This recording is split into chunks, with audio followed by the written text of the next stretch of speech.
तो 20 से 25 लाख के आसपास वोट बन सकते हैं। नामंजूर नामंजूर नामंजूर फर्जी वोटर नामंजूर नामंजूर नामंजूर। Chief election officer Hridesh Kumar ने बुध के रोज़ एक प्रेस कॉन्फ्रेंस में खिताब करते हुए कहा कि जम्मू कश्मीर में वोट डालने के लिए डोमिसाइल सर्टिफिकेट का होना लाजमी नहीं है। कोई भी गैर रियासती जो जम्मू कश्मीर में आर्जी तौर पर रिहाइश पजीर है, चाहे वो CRPF पर्सनल्स हो, चाहे वो स्टूडेंट्स हो या चाहे वो किसी और महकमे में काम करते हो, वो यहाँ पर इंतखाबात में वोट डाल सकते हैं। Abrogation of 370। उसके बाद काफ़ी ऐसे लोग हैं जो पहले असेंबली में वोटर नहीं होते थे, लेकिन अब उनका नाम वोटर लिस्ट में आ सकता है। तो एक वो भी बड़ी तादाद में लोग अब आ सकते हैं अपना वोट दर्ज कराने के लिए। उसके लिए सिंपल है, जो रूल है पूरे कंट्री में, रिप्रेजेंटेशन ऑफ पीपल्स एक्ट में रूल है कि person should be ordinarily residing in the UT. जहाँ पे भी वो वोट बनवाना चाहता है वो वहाँ पे ऑर्डिनरीली रिजाइड करना चाहिए। ऑर्डिनरीली रिजाइड करने का जो डिसीजन है वो ERO को लेना है, जो वहाँ इलेक्टोरल रजिस्ट्रेशन ऑफिसर है या AEROज हैं कॉन्स्टिट्यूएंसीज में, वो इस बात को देखेंगे कि भाई ये यहाँ पे ऑर्डिनरीली रहता है, यहाँ पे इसकी नौकरी हो सकती है, वहाँ पे वो एजुकेशनल पर्पज़ के लिए भी रह सकता है, लेबर पर्पज़ के लिए भी रह सकता है, बिजनेस पर्पज़ के लिए भी रह सकता है, यानी परमानेंट रेजिडेंट होने की आवश्यकता अब नहीं है। तो ऐसे बहुत सारे वोट अब वोटर लिस्ट में ऐड होंगे। उन्होंने ये भी कहा कि 2019 के बाद पहली बार एक रिवाइज्ड वोटर लिस्ट जो है वो जारी किया गया है, जिसमें 25 लाख के करीब नए वोटर्स को शामिल किया गया है। इस बयान के आते ही जम्मू कश्मीर की सियासी पार्टियों में खलबली मच गई और उन्होंने इस बयान की मजम्मत के लिए प्रेस कॉन्फ्रेंसेस बुलवाना शुरू की। पहली प्रेस कॉन्फ्रेंस इस सिलसिले में महबूबा मुफ्ती ने, जो कि PDP की सदर है, उन्होंने अपनी रिहाइशगाह पर की, जिसमें उन्होंने BJP हुकूमत पर इल्ज़ाम आयद किया कि वो जम्मू कश्मीर की डेमोग्राफी को चेंज करने की कोशिश कर रही है। उन्होंने ऑल पार्टी मीटिंग बुलवाने की पेशकश भी की।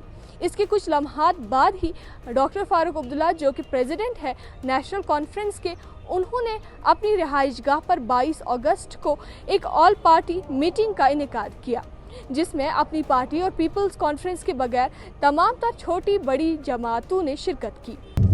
आज हमने ये मीटिंग इसलिए बुलाई कि जो हालात इलेक्शन कमीशन ने पैदा किए हैं यहाँ, खासकर जो वोटिंग राइट्स इन्होंने खोल दिए हैं सबके लिए, नतीजा ये है कि अभी तक तो नंबर 25 लाख का है, मगर इसमें कोई क्लेरिफिकेशन नहीं, या 50 भी हो सकता है, 60 भी हो सकता है, 1 करोड़ भी हो सकता है। इसके लिए ये मीटिंग बुलानी ज़रूरी पड़ी कि रियासत का जो तशख़्ख़ुस है वो ख़त्म होने वाला है।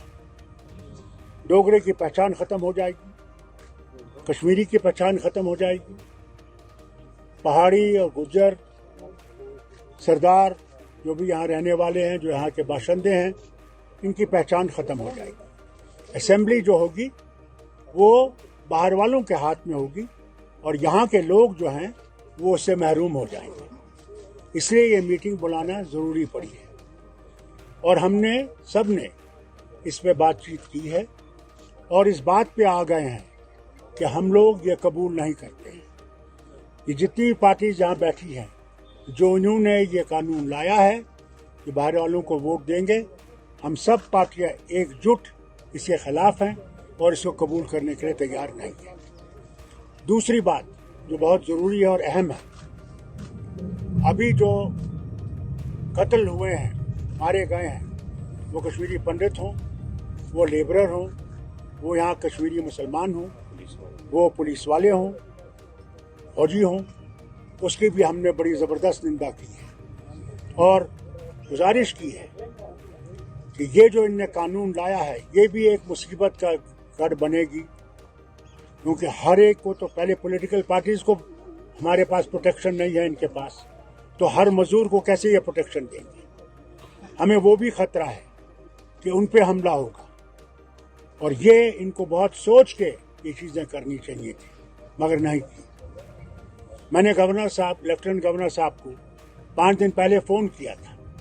मैंने उनसे गुजारिश की थी अपनी तरफ से कि सारे लीडरों को बुलाइए, कि सारे लीडर जिस तरह आपने जब हमारा यात्रा शुरू हुई थी अमरनाथ की, आपने बुलाया था और सब लीडरों से गुजारिश की थी कि वो इनको समर्थन दें। इस कॉन्फ्रेंस में कहा गया कि ऐसे कवानीन जो जम्मू कश्मीर की आवाम के हुकूक के साथ खेलते हैं, इनकी खिलाफ वर्जी के लिए तमाम तर पार्टियां एकजुट खड़ी होंगी। इनमें कहा गया कि अगर हुकूमत ऐसे कवानीन को वापस नहीं लेंगी, हम कोर्ट तक जाएंगे।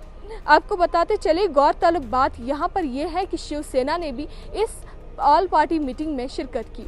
उन्होंने कहा कि हमें इख्तिलाफात बहुत हैं, लेकिन ऐसे कवानीन की खिलाफ वर्जी के लिए हम आगे आएंगे और अपने लोगों का साथ देंगे। कश्मीर की आवाम मुद्दा नहीं है, या खाली जम्मू या खाली कश्मीर का मुद्दा नहीं है।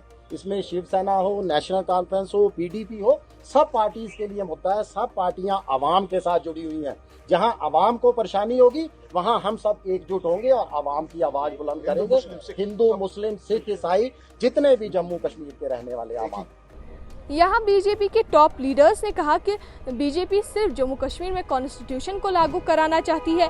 ऐसे अहकामात से जम्मू कश्मीर की डेमोग्राफी पर कोई भी असर नहीं पड़ने वाला है। पीपल्स एक्ट 1950 जो कि 1950 में कानून बनाया गया था और जो पूरे भारत में लागू है, धारा 370 के समापन के बाद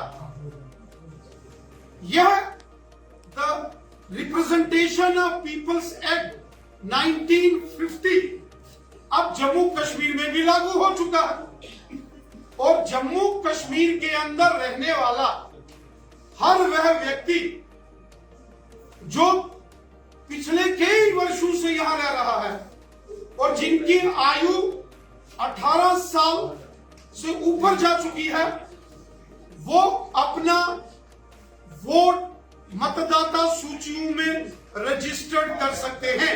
यह एक संवैधानिक प्रक्रिया है, लेकिन इस संवैधानिक प्रक्रिया के विरुद्ध जम्मू कश्मीर के लोगों को गुमराह करने की और जम्मू कश्मीर के अंदर उपद्रव पैदा करने की एक साजिश हो रही है, एक चाल हो रही है, जो कि कांग्रेस, नेशनल कॉन्फ्रेंस और पीडीपी द्वारा हो रही। नाजरीन, आपको बता दें, पीपल्स कॉन्फ्रेंस और अपनी पार्टी के बगैर सारी जो पॉलिटिकल पार्टीज है, उन्होंने इस मीटिंग में जो है शिरकत की। We as a party, in all humility, neither accept the clarification given by the government in totality, neither do we reject. Not that कि सरकार कोई हमारी acceptance के लिए wait कर रही है. We know the current administration here or in Delhi does not hold political parties of J&K in very high esteem.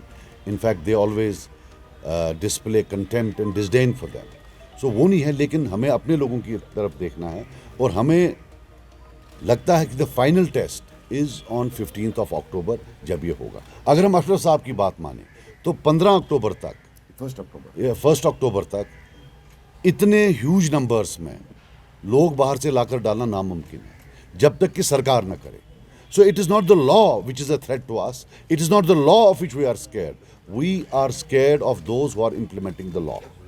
अब गौरतलब बात यह है कि क्या बीजेपी ऐसे अहकामात को कश्मीर में लागू कर पाएगी या नहीं। मैं सदा शब्बीर फहीमतों के साथ एशियन मेल के लिए।